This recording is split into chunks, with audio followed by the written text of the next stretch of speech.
in collaborazione con Consorzio Agrario Lombardo-Veneto. Fedeli alla terra. Il miglior grana padano lo trovate solo nel punto vendita del caseificio europeo a Bagnolo San Vito. Ed inoltre, a completare l'offerta del gusto, troverete carni suine, bovine e pollame provenienti dai nostri allevamenti garantiti. Caseificio europeo, meta ideale per palati esigenti, a Bagnolo San Vito.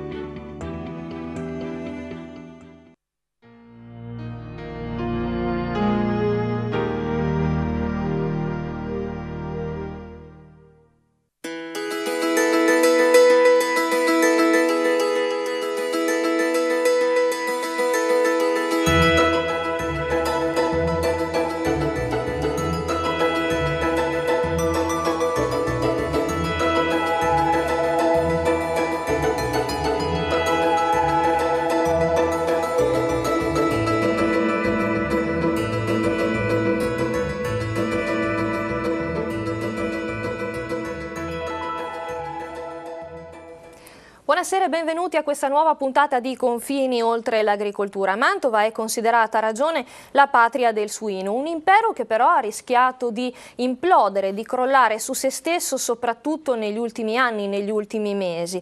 Ora le cose sembrano andare meglio, però servono strategie unitarie e non improvvisate, questo almeno è quanto dicono gli esperti, gli analisti. Noi oggi ne parleremo con i nostri due ospiti in studio. Abbiamo Lorenzo Fontanesi, presidente di OPAS, organizzazione di produttori e allevatori di suini, scusate, e Gianfranco Caffi, vicepresidente Prosus, cooperativa nata nel 1985 in provincia di Cremona, che poi è diventata industria di macellazione e lavorazione delle carni. Io vi ringrazio innanzitutto per essere qui con noi oggi. Parleremo però anche di altre tematiche, parleremo anche di meccanizzazione legata agli allevamenti ed in particolare meccanizzazione applicata alla mungitura, e parleremo anche di programmazione produttiva per le produzioni DOP e IGP. Ma andiamo subito a vedere il nostro servizio di copertina. La crisi del suino sembra mollare la presa, le quotazioni sono in crescita, così come i consumi e le esportazioni, però non bisogna abbassare la guardia. Almeno questo è quanto dicono gli analisti e gli osservatori. Intanto il Ministero dell'Agricoltura ha già proposto il suo nuovo piano anticrisi, l'ennesimo, che punta prima di tutto sulla razionalizzazione dell'offerta. Andiamo a vedere il servizio.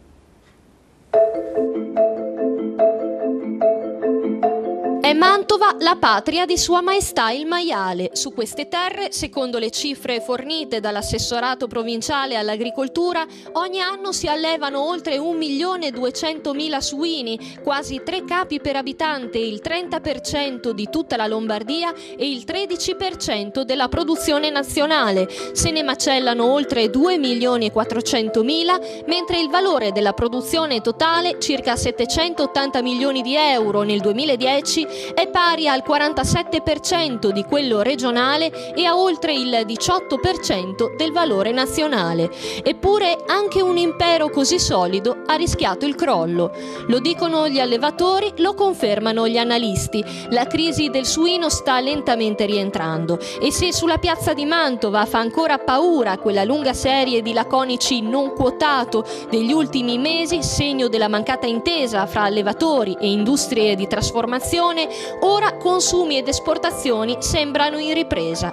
Le ferite però restano tutte e prendono corpo quando si comincia a snocciolare qualche dato. Uno per tutti: i suinicoltori italiani, unici produttori a livello europeo del suino pesante, devono sostenere costi superiori del 19% rispetto ai colleghi d'Oltralpe, costi legati in gran parte ai prezzi record delle materie prime.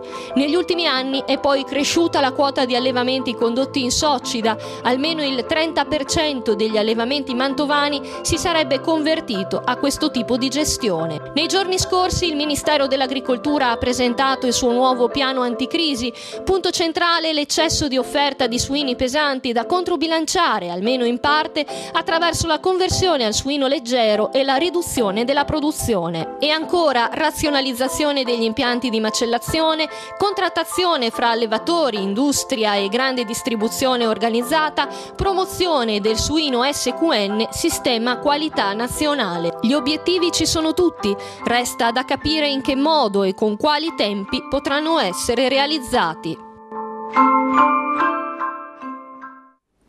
Bene, Fontanesi, si parla ormai da anni di crisi della suinicoltura, almeno dal 2007-2008, ecco. Qual è la situazione al momento? Sì, al momento vediamo che c'è un pacato ottimismo perché diciamo, la filiera sta trovando il suo equilibrio.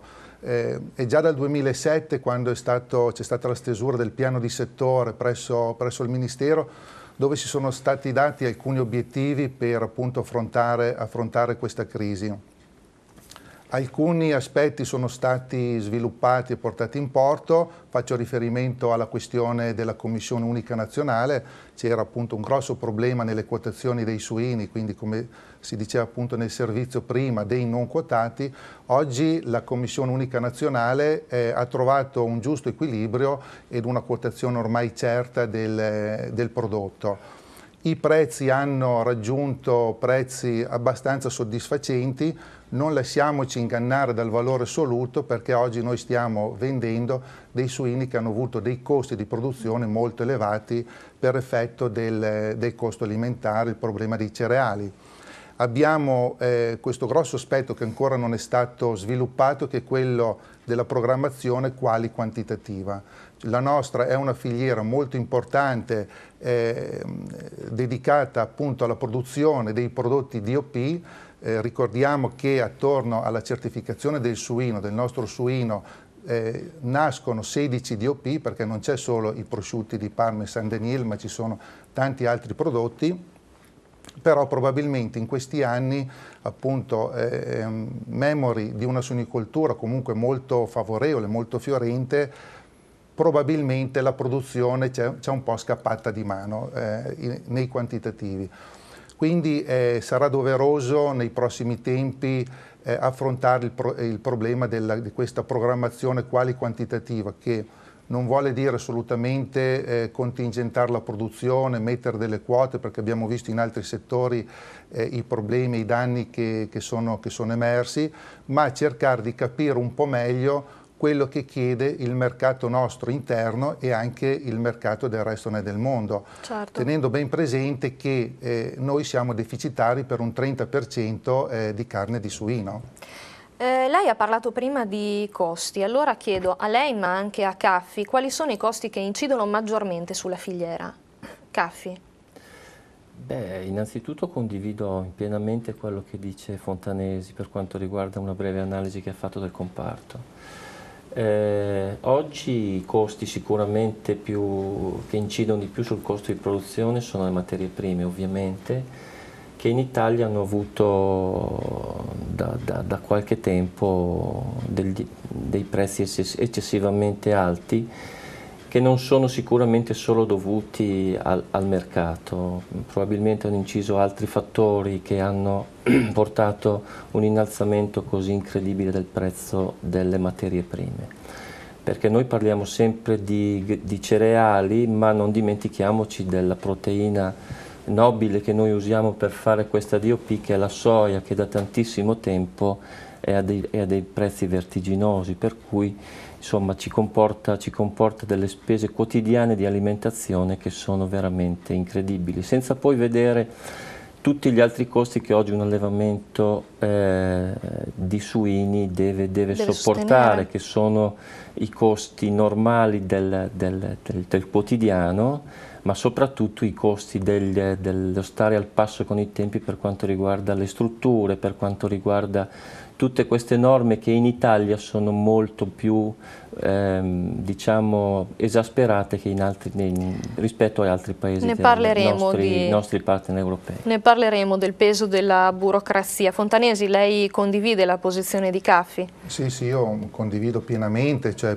ormai più, cioè, l'incidenza del costo alimentare già di per sé ha un'incidenza molto elevata. Poi in questi ultimi anni abbiamo visto i prezzi dei cereali, comunque delle materie prime alimentari che sono schizzati alle stelle, non solo per la solita regola della domanda e dell'offerta, ma anche proprio per effetti speculativi e utilizzo di questi prodotti in altri settori. E sì, forse in Italia molto più che in altri paesi il costo della burocrazia, dell'adempimento a certe norme incide molto di più che il resto dell'Europa e del mondo in generale, perché spesse volte in Italia, per dare maggiore tranquillità e sicurezza al consumatore, si tende a recepire quelle che sono le norme comunitarie in un modo anche molto più restrittivo rispetto a quello che viene chiesto. Molto più rigido forse. Senta Fontanesi, forse alla base di questa crisi c'è anche l'incapacità comunque del settore di raggiungere l'equilibrio domanda-offerta, secondo lei? Sì, sicuramente, come dicevo prima, appunto, non si è riusciti a regolamentare, a trovare una soluzione e quindi l'equilibrio tra la domanda e l'offerta. In questi ultimi anni, a causa appunto di questa crisi che ha colpito tutta la filiera, quindi nessuno è rimasto escluso, ci si è concentrati solo ed esclusivamente sull'abbattimento dei costi.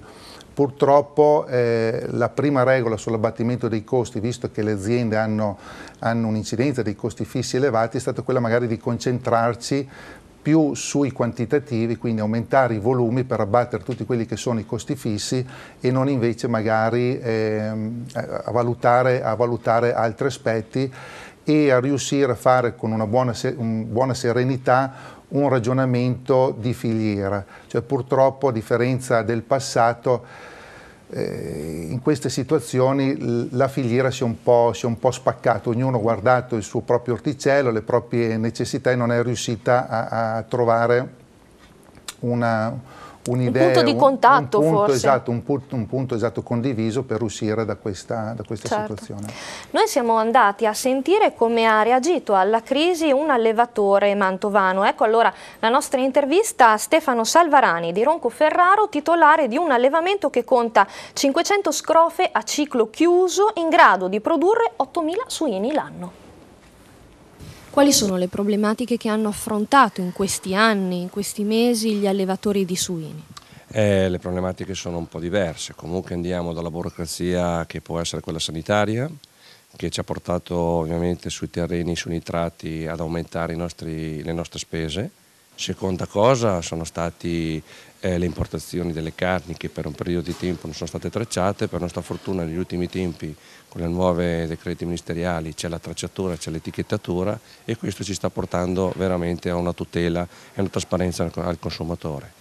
E per ultima cosa, negli ultimi 2 anni l'aumento dei cereali è stato molto sostanziale e questo ci ha veramente messo in ginocchio. Il piano anticrisi del Ministero dell'Agricoltura, l'ennesimo piano anticrisi, parla di una potenziale conversione dalla produzione del suino pesante al suino leggero. È una strada percorribile e realizzabile in quanto tempo? Il suino pesante è una caratteristica nostra locale, e soprattutto ha una qualità per quanto riguarda il prosciutto. Sicché, facendo un primo step, direi che non dobbiamo assolutamente abbandonarlo, anche perché abbiamo una storia nostra familiare, diciamo, e delle nostre aziende anche che sono strutturate a questo. Per quanto riguarda il suino leggero, sì, ci si può anche adoperare trovando alcuni allevamenti anche magari di altre province, di altre regioni che sono già più portate a questo allevamento di questo suino leggero, e comunque ci sono già studi che stanno già lavorando e ci sono già allevamenti che stanno già facendo suino leggero. C'è un dato che parla del 30% degli allevamenti mantovani che hanno fatto ricorso alla soccida, quindi un 30%, ma è questo il dato oppure è maggiore? Guardi, il problema del dato della percentuale qua diventa difficile stimarlo, perché tutti i giorni noi, i nostri colleghi, purtroppo sappiamo che vanno in conversione.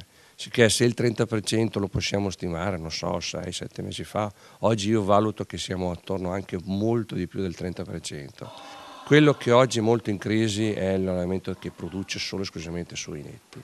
e dati alla mano ci sono ormai moltissimi allevatori che hanno dovuto portarsi alla società con ditte mangimistiche per cercare ovviamente di salvare la propria famiglia e salvare l'azienda.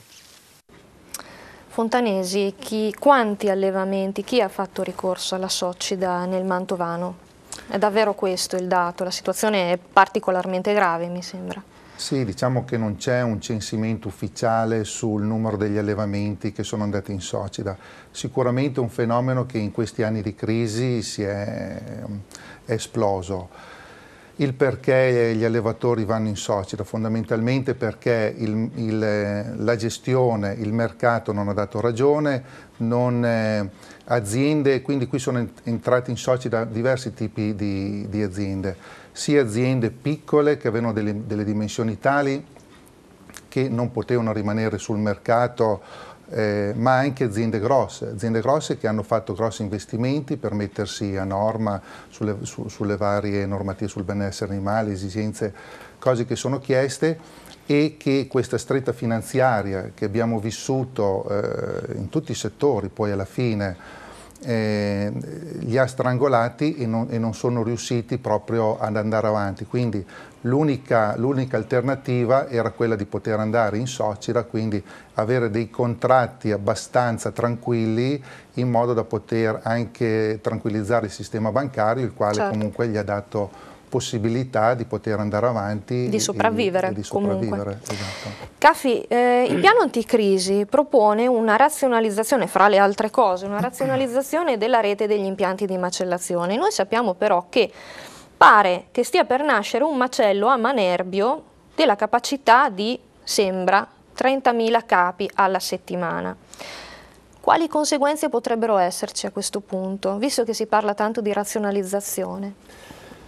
Allora, innanzitutto anche per noi è stata un po' una meteora che è arrivata dal cielo, questa notizia di questo mega macello che dovrebbe sorgere nella zona di Manerbio. Sicuramente, se devo fare un'analisi da imprenditore, devo dire che comunque non posso impedire a priori a un imprenditore di avere un'iniziativa del genere. Sicuramente nel nostro settore specifico i risvolti possono essere invece molto deleteri, importanti sotto tanti punti di vista.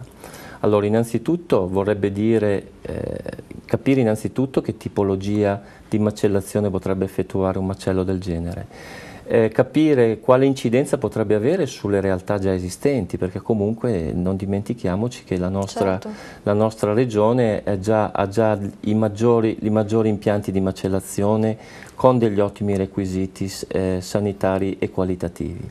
Per cui insomma questo potrebbe essere già. Non dimentichiamoci poi un altro aspetto che a breve, non tanto tempo fa, si è messo in difficoltà, l'aspetto sanitario. L'aspetto sanitario è un aspetto che ha condizionato molto l'Italia e il suo sistema allevatoriale, quindi economico, negli ultimi anni. Mi riferisco alla vescicolare, per esempio. Certo. Per cui sicuramente il reperimento per un numero così alto e così abbondante di capi, l'Italia potrebbe essere sprovvista, con le conseguenze di importazioni con tanti punti di domanda. E non ultimo, un impatto del genere di un macello così importante potrebbe far sì che altri macelli potrebbero di conseguenza andare in difficoltà, per cui con tutto quello che può comportare anche dal punto di vista occupazionale, dal punto di vista dell'indotto che comunque queste realtà che sono fondate da tanto nella nostra regione avevano già radicato. Certo. Ecco, io personalmente insomma ci starei attento, soprattutto la paura sono questi grandi numeri che una realtà del genere potrebbe sconvolgere tutto i nostri equilibri. Insomma, tanti punti interrogativi, come diceva lei. Noi adesso ci lasciamo per una brevissima pausa, torneremo fra poco e andremo a sentire cosa pensa della crisi del suino il professor Gabriele Canali del CREFIS. Bene, rieccoci in studio con Confini oltre l'agricoltura. Nei giorni scorsi il CREFIS, Centro Ricerche sulle filiere suinicole, ha presentato il suo rapporto annuale appunto sulle filiere. Noi abbiamo intervistato il professor Gabriele Canali, direttore appunto del CREFIS, e lui ci ha detto più che sul suino leggero bisogna puntare sulla riduzione dell'offerta e soprattutto sulle esportazioni. Andiamo a sentire. Pochi giorni fa il CREFIS ha presentato il suo rapporto annuale sulle filiere suinicole. Come sta in particolare la suinicoltura mantovana? Quali sono i dati principali?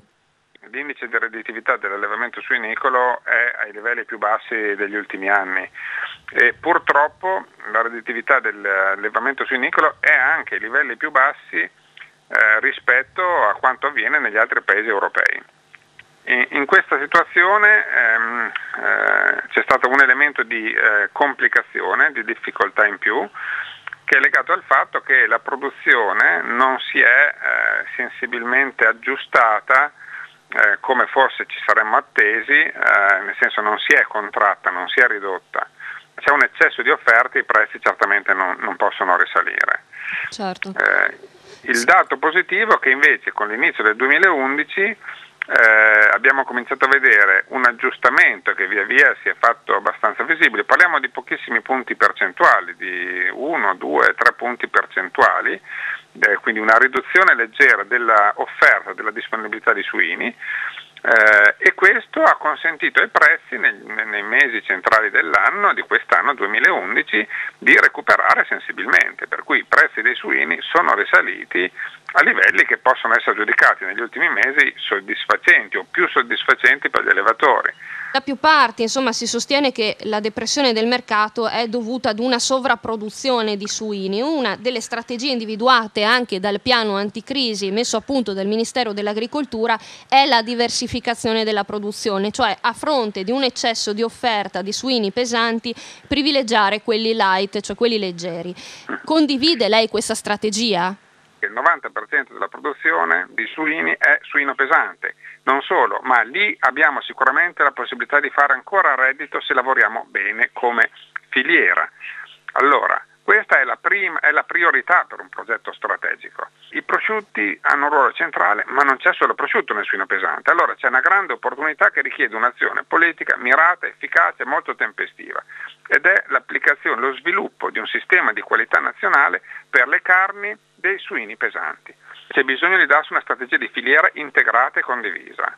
Non si può andare allo sbaraglio. Io sconsiglio vivamente i suinicoltori dal dire produco suino leggero e poi vediamo se riusciamo a valorizzarlo. No, non così, è rischioso, è troppo rischioso e i rischi in una fase già difficile, secondo me, bisogna stare molto attenti ad assumerli. Che ruolo giocano importazioni ed esportazioni in questo contesto? Non penso che riusciremo mai a sostituire queste importazioni. Quello che possiamo fare è ridurle, contrarle, perché se riuscissimo, dopo una fase sperimentale che dicevo, a sostituire parte di queste importazioni che sono suini leggeri, riusciremo a fare qualcosa di buono. Ma la grande opportunità però è continuare a crescere sul dato dell'export. Caffi, vedevo che annuiva mentre sentiva il contributo di Canali. Ecco, lui da un lato faleva sulla riduzione proprio dell'offerta che negli ultimi mesi ha portato comunque, lo ricordiamo, ad un aumento progressivo delle quotazioni e poi incentivare le esportazioni a fronte di un flusso di importazioni che comunque rimane consistente. Lei condivide questa strategia? Ma sicuramente il professor Canali ha focalizzato molto bene il problema, nel senso che io lo cerco di renderlo un po' più comprensibile, nel senso che essendo anche macellatore posso riuscire a fare una fotografia più esatta.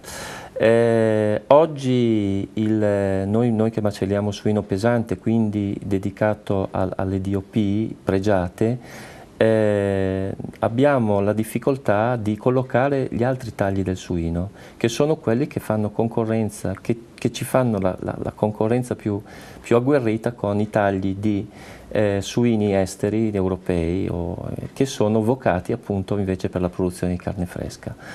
Per rendere ancora per sintetizzare ancora di più, una volta con le cosce del suino pesante, quindi a DOP, si riusciva a a coprire una buona fetta del guadagno, del reddito di un macello. Oggi purtroppo, siccome questa quota economica si è assottigliata, gli altri tagli entrano a far parte di tutto un complesso che riesce a fare il prezzo, per cui oggi è quello che mette in difficoltà i macelli, nel senso che ci sono tanti tagli che in certi periodi dell'anno sono talmente sotto costo che riescono a intaccare quello che è invece il reddito, quindi che danno certo. queste produzioni pregiate. Ecco, in sintesi è questo, per cui anche mettersi a fare un distinguo tra suino pesante e suino leggero in Italia, che ben venga, perché comunque è giusto che comunque possiamo cominciare a produrre anche noi della carne fresca dai nostri suini italiani, però il problema sarà sempre l'anello dell'importazione, che sarà quello che condizionerà sempre certo. questa cosa, anche perché insomma come noi ci siamo specializzati negli anni a fare un buon suino pesante da DOP pregiate, l'Europa, il nord Europa si è specializzata a fare il suino leggero da carne fresca, per cui lì sono molto concorrenziali, sia con le genetiche, sia con l'alimentazione, sia con i costi, sia con le loro forme di agglomerati economici. Per Insomma, cui, si è messo in atto un meccanismo esatto, compensatorio. si è messo in atto un meccanismo che oggi sta portando serie difficoltà nel comparto della macellazione, perché proprio incide sui costi quindi che un macello porta alla fine di una settimana. Fontanesi, Mantova come può mettere in pratica questa strategia? È fattibile in quanto tempo?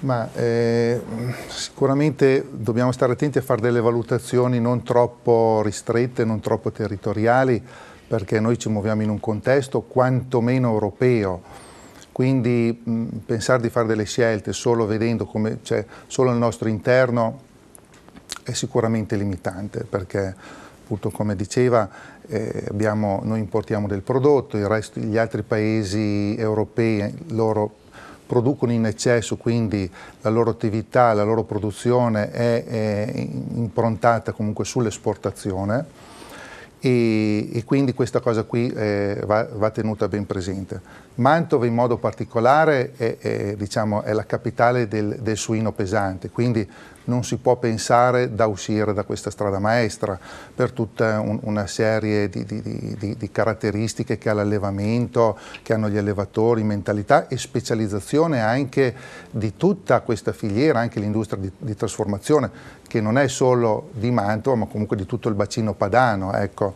Insomma era quello che diceva Salvarani un pochino all'inizio, sì, non quindi possiamo pensare di cambiare un qualcosa che fa parte della nostra storia comunque. Esatto, e nello stesso tempo però qualche strada alternativa la dobbiamo provare perché una buona fetta di carne fresca noi la dobbiamo importare e quindi abbiamo alcune realtà, alcuni allevamenti che tendono già ad ottimizzare quelli che sono i costi di produzione, quindi tante volte fare un suino leggero vuol dire abbassare il costo di produzione e proporre sul mercato comunque un suino ad un costo più basso, di conseguenza anche carne a basso costo. Quindi io credo che sia una strada da tentare da percorrere sicuramente. Certo. Beh, è cautamente ottimista il vice direttore del Consorzio Agrario Lombardo-Veneto Emilio Gaspari a proposito dell'andamento dei prezzi dei cereali per i prossimi mesi. I prezzi saranno mediamente in calo, dice Gaspari, anche se molto dipenderà dalle produzioni cerealicole di altri paesi, tra cui la Russia. Noi siamo andati a vedere. Per gli allevatori la voce destinata all'alimentazione dei suini è quella considerata tra le più onerose, si parla di circa il 60% sul totale e la volatilità dei prezzi delle materie prime insieme alle quotazioni degli animali hanno inciso negativamente sulla redditività delle aziende. Ecco, qual è l'analisi della situazione al momento?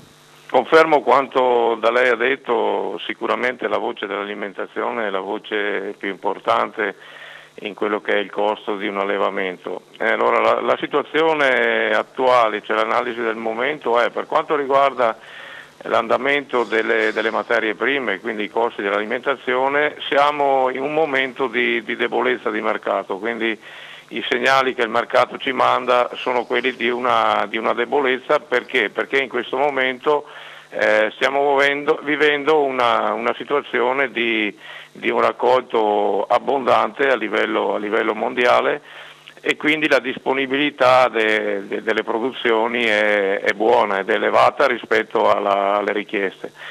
Quindi diciamo che attualmente possiamo aspettarci un andamento debole e tendente al calo per quanto riguarda il costo dell'alimentazione. Si può quindi parlare di una stabilizzazione dei prezzi delle materie prime, e quali sono comunque le previsioni per i prossimi mesi?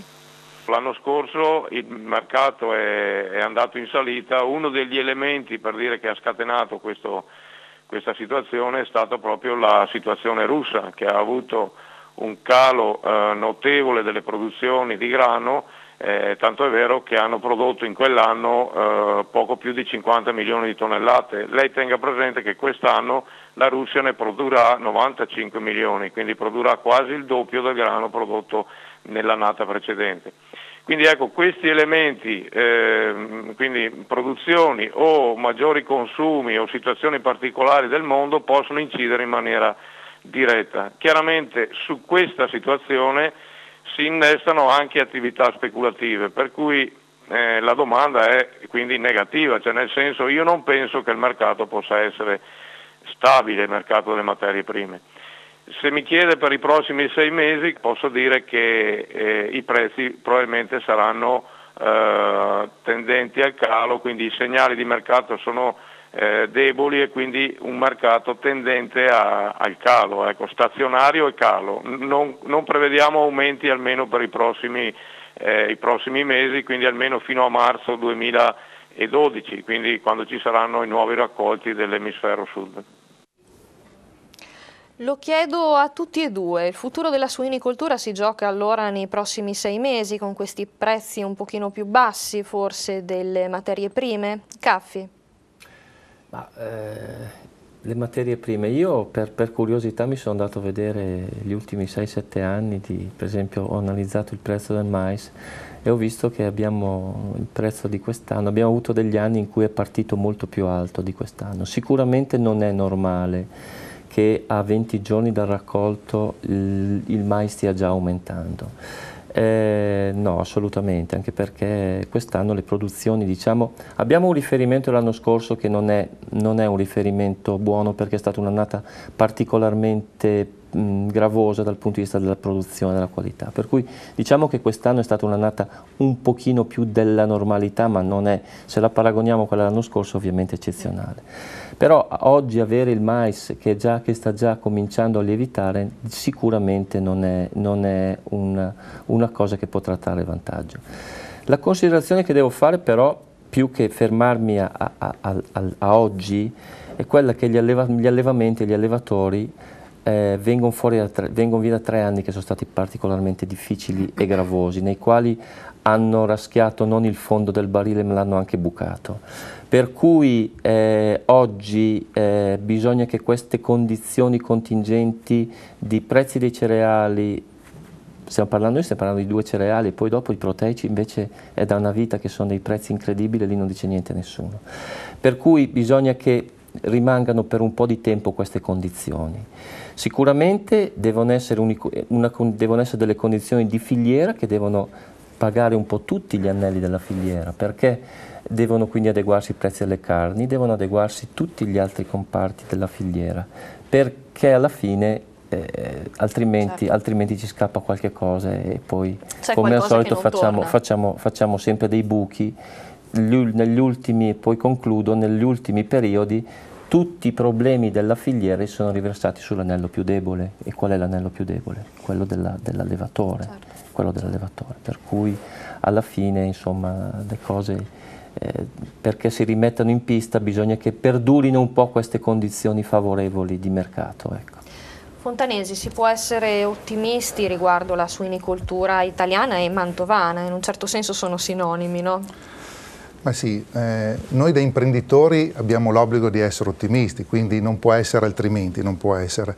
Credo che rispetto al costo dell'alimentazione, che l'abbiamo detto prima, il costo principale, il fatto che possa diminuire sicuramente ci può aiutare, però teniamo presente che il nostro è un processo produttivo molto lungo, cioè per fare un suino pronto alla macellazione per la DOP occorrono 13-14 mesi, poi c'è tutta la fase della stagionatura dei prosciutti, quindi quello che succederà nei prossimi 6 mesi non è quello lì che cambierà il futuro della suinicoltura. Io credo che quello che cambierà il futuro della suinicoltura è quello di cercare di stabilizzare un mercato. Noi non possiamo avere delle oscillazioni sui costi di produzione che da un anno all'altro variano del 70%, perché questo poi creano tutta una serie di problematiche anche al resto della filiera, per arrivare poi alla fine al consumatore finale che si vede variare i prezzi dei vari prodotti in un modo esagerato e che comunque dà spazio nei vari passaggi anche a grosse speculazioni. Quindi l'obiettivo non è tanto quello di abbassare assolutamente il costo, perché dopo abbiamo i nostri colleghi cerealicoltori che anche loro hanno dei costi da sostenere e non possono pensare di vendere i cereali ai prezzi che erano un paio d'anni fa. Quindi secondo me la cosa importante è quello di cercare di stabilizzare il mercato. L'altro aspetto che comunque è fondamentale e mi pare che ci siano comunque dei segnali forti è quello sull'esportazione. Cioè è impensabile che la produzione di OP d'alta qualità come facciamo noi, di conseguenza anche con un costo effettivamente più alto rispetto a quelle che sono, chiamiamole, produzioni convenzionali, possa essere utilizzato solamente all'interno solo del nostro mercato. Solo del nostro mercato. Quindi bisogna puntare all'esportazione. I dati che ci sono stati, che vediamo insomma in questi ultimi tempi, comunque ci lasciano ben sperare, perché l'esportazione del prosciutto è in continuo aumento. Bene. Noi ci lasciamo per un'altra brevissima pausa, a tra poco con la terza e ultima parte di Confini. Bene, eccoci di nuovo in studio. Come sempre Confini è attenta a tutte le novità in tema di meccanizzazione. Nei giorni scorsi abbiamo seguito la presentazione di un nuovo robot per la mungitura in grado di regalare numerosi vantaggi non solo agli animali ma anche all'allevatore. Andiamo a vedere.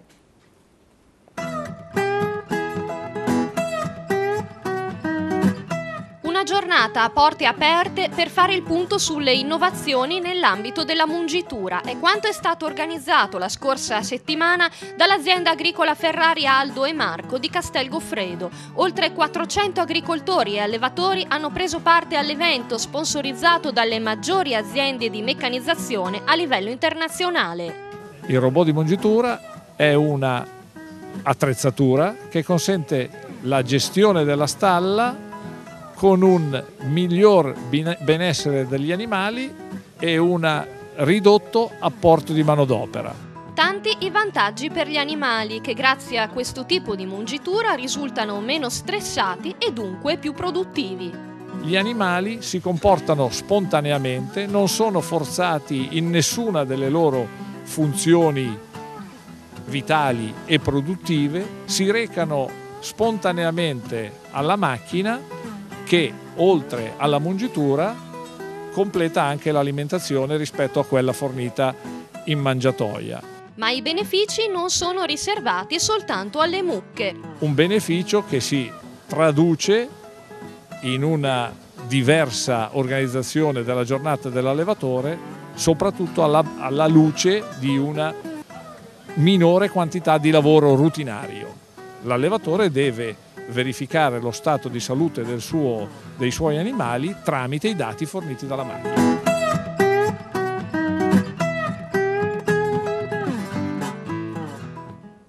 Eccoci qua. Fontanesi, in che modo la meccanizzazione è entrata invece nel mondo, così nell'allevamento dei suini? Sì, diciamo che insomma, in questi ultimi decenni ormai appunto per ottimizzare quelle che sono le pratiche quotidiane si è fatto uso alla meccanizzazione. Devo dire che rispetto a 20 anni fa su alcuni aspetti si è fatto un passo indietro. È ancora molto importante l'attività dell'uomo, la sensibilità dell'uomo, però diciamo che tutti i sistemi informatici, l'alimentazione in modo particolare, che è un aspetto delicato, che ha dei riscontri sia economici ma anche proprio sul benessere animale, quindi ottimizzare quelle che sono le razioni, gli orari di somministrazione. Quindi diciamo che la meccanizzazione, l'apporto più importante della tecnologia è stato nel mondo dell'alimentazione. Poi ultimamente vediamo altri aspetti, che è molto più legato, se ne parlava prima, sul discorso delle energie rinnovabili. Quindi l'utilizzo di dei reflui zootecnici che sono, diciamo, un rifiuto, quindi con l'applicazione di alcune tecnologie si sono portati alla produzione di energia elettrica. L'altro aspetto importante che ha portato la meccanizzazione in questi ultimi anni è sull'aspetto ambientale.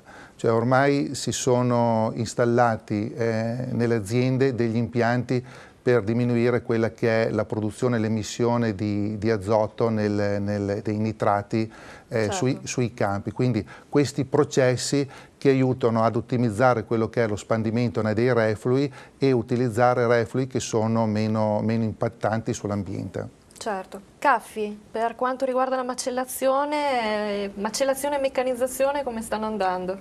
Beh, sicuramente è un aspetto determinante per quanto riguarda la macellazione. Le meccanizzazioni oggi ti possono dare degli aiuti importanti, anche se la peculiarità delle nostre produzioni ovviamente contempla la manualità nel modo più assoluto, perché comunque noi, a differenza dei nostri partner europei che macellano e usano le mezzene, noi invece l'animale lo sezioniamo in tantissimi tagli anatomici per le nostre tipicità di lavoro, per cui la manualità sicuramente diciamo che non è di più che fondamentale, anzi è determinante nella nostra. Certo. Mentre invece per quanto riguarda la meccanizzazione, l'informatizzazione, ecco, questo è un aspetto che è importante, perché ad esempio nella nostra cooperativa di macellazione abbiamo messo a punto delle cose che mi sembrano interessanti da dire dal punto di vista del ritorno delle informazioni che l'allevatore ha e che gli possono servire per migliorare il suo trend allevatoriale. Noi in pratica abbiamo messo in un sistema di recepimento dati personalizzato per ogni allevatore conferente, che in tempo quasi reale ha il ritorno esatto dal punto di vista qualitativo della sua partita di suini macellati, e adesso a breve introdurremo anche un ritorno informatico dal punto di vista sanitario, per cui i veterinari che ovviamente presenti quotidianamente negli impianti analizzano partita per partita, suino per suino, possiamo far sì che queste informazioni vengano riportate in tempo quasi reale all'allevatore, di conseguenza per migliorare sempre di più il suo aspetto sanitario, certo, allevatoriale. Ovviamente a tutto vantaggio del consumatore. Ovviamente a tutto vantaggio, finale, che è la nostra certo, peculiarità. La ecco. Allora, nei giorni scorsi si è svolta a Goito la 15ª edizione della Fiera del Grana dei Prati Stabili, sotto la lente la programmazione produttiva, in particolare per le produzioni DOP e IGP del territorio, prime fra tutte quella del grana padano e parmigiano reggiano. Vediamo cosa è emerso. Si è parlato di programmazione produttiva durante la 15ª edizione della Fiera del Grana Padano dei Prati Stabili, andata in scena a Goito la scorsa settimana. A fare il punto della situazione il presidente della Commissione Agricoltura dell'Europarlamento Paolo De Castro. L'emendamento, che punta alla salvaguardia delle produzioni DOP e IGP, è stato approvato a larghissima maggioranza dalla Commissione ed ora attende l'esame del Consiglio. La programmazione produttiva è uno dei punti fermi su cui il Parlamento non accetta mediazioni, insieme ai contratti obbligatori per il latte. Io penso che alla fine il Parlamento la spunterà. In caso contrario, il rischio sarebbe quello di mantenere i vecchi piani produttivi. Questo strumento che però non autorizza di fatto, ma è un po' come far entrare la soluzione dalla finestra piuttosto che dalla porta principale, quindi è una soluzione ma sicuramente più blanda di quanto non sia invece un'autorizzazione per legge a programmare l'offerta. Schierati a favore dell'emendamento i due consorzi di tutela del grana padano e del parmigiano reggiano. e se non c'è un orientamento della produzione, come fa qualsiasi marca che determinano sulla base delle esigenze del mercato le quantità, noi andiamo in grande difficoltà, perché se le quantità sono eccedenti rispetto alla richiesta del mercato, il prezzo crolla e non vengono remunerati gli sforzi necessari a produrre qualità, e quindi di fatto il concetto di quantità è legato alla qualità finale. In un contesto di mercato aperto come quello attuale, in cui bisogna essere concorrenziali, la tutela non è più sufficiente, bisogna invece anche gestire le quantità che vengono immesse sul mercato per evitare delle crisi che rischiano poi di essere devastanti per tutti. Questo non è un vantaggio competitivo, ma è proprio una misura che si accompagna a quelle classiche della tutela e della vigilanza per tutelare chi i produttori, ma anche per dare ai consumatori l'esatta percezione del prodotto e proprio anche la garanzia della qualità del prodotto. Fontanesi, un commento brevissimo. Il presidente dell'Associazione Nazionale Allevatori di Suini, Andrea Cristini, chiedeva lo scorso giugno di estendere gli aiuti PAC anche agli allevatori suinicoli, quindi alla filiera del suino. Qui è notoriamente comunque preclusa la possibilità di accedere a aiuti, a sussidi comunitari. È stato fatto qualche passo in avanti? C'è qualche prospettiva positiva? Ma più che prospettive c'è molta speranza. Mi pare che a tutt'oggi dei gran passi in avanti non ne siano stati fatti. Non dimentichiamo che il settore suinicolo è sempre stato un settore che, diciamo, brillato di luce propria. Per fortuna non ha mai avuto bisogno di grandi contributi, e di conseguenza è stato un po' perso di vista, non è mai stato preso in considerazione, cioè le politiche comunitarie sono sempre orientate su altri settori. Versanti. Quindi oggi forse veramente è difficile, ecco, non voglio dire molto difficile, qui ci vuole un'azione compatta di tutto il mondo agricolo per appunto renderci conto che è un settore che oggi ha bisogno anche lui e che è indispensabile sostenerlo, perché un po' è la bandiera del Made in Italy in giro per tutto il mondo. Certo. Bene, noi andiamo a vedere la nostra consueta rubrica Flash Agricoltura, che riunisce così un pochino tutte le notizie dell'ultima settimana legate ovviamente al settore primario. Un risultato che testimonia l'importanza del nostro comparto ortofrutticolo in ambito comunitario. Così il Ministro delle Politiche Agricole Saverio Romano ha commentato l'approvazione nei giorni scorsi dei programmi di promozione riferiti al settore ortofrutticolo per dare risposte alla crisi di mercato seguita all'epidemia di Escherichia coli registrata nei mesi estivi. Sono stati approvati 14 programmi per un investimento complessivo di 34 milioni di euro nel prossimo triennio. Conclusa la vendemmia 2011, l'Associazione Enologi e Enotecnici Italiani ha pubblicato un documento che raccoglie i dati definitivi. La produzione di uve oscilla tra i 55 e i 58 milioni di quintali, mentre la produzione sarà di 40,3 milioni di ettolitri, la vendemmia più scarsa degli ultimi 60 anni. Le ultime 2 settimane di agosto e il mese di settembre, che per temperature hanno polverizzato tutti i record, hanno lasciato il segno. Da qui il ridimensionamento quantitativo e in diverse zone anche qualitativo della produzione.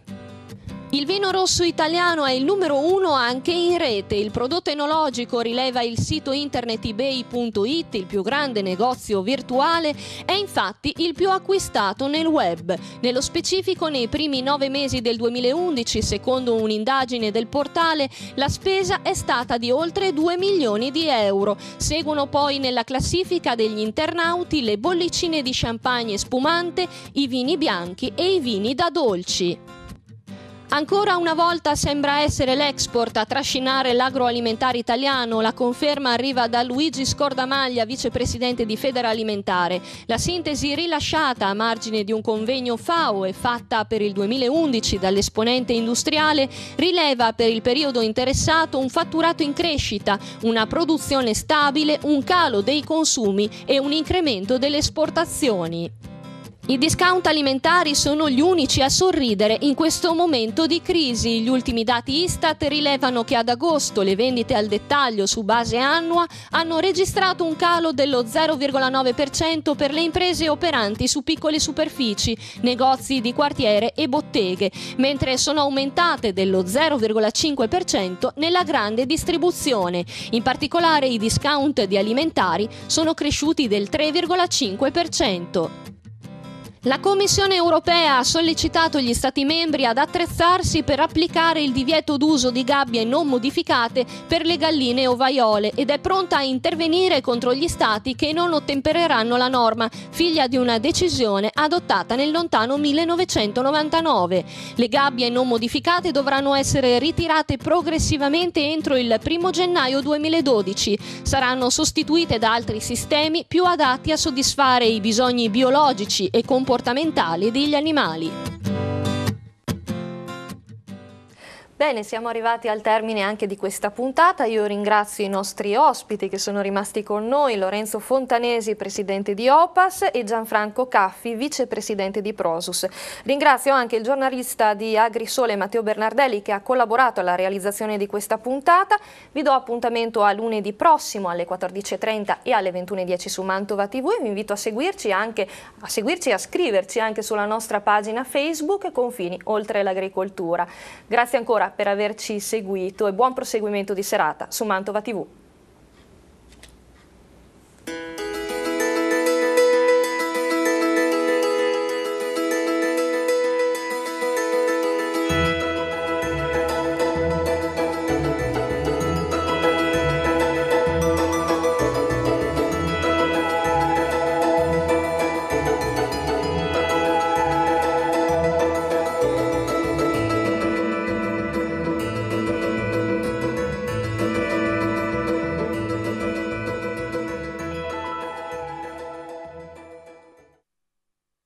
In collaborazione con Consorzio Agrario Lombardo-Veneto. Fedeli alla terra. Il miglior grana padano lo trovate solo nel punto vendita del caseificio europeo a Bagnolo San Vito. Ed inoltre, a completare l'offerta del gusto, troverete carni suine, bovine e pollame provenienti dai nostri allevamenti garantiti. Caseificio europeo, meta ideale per palati esigenti, a Bagnolo San Vito.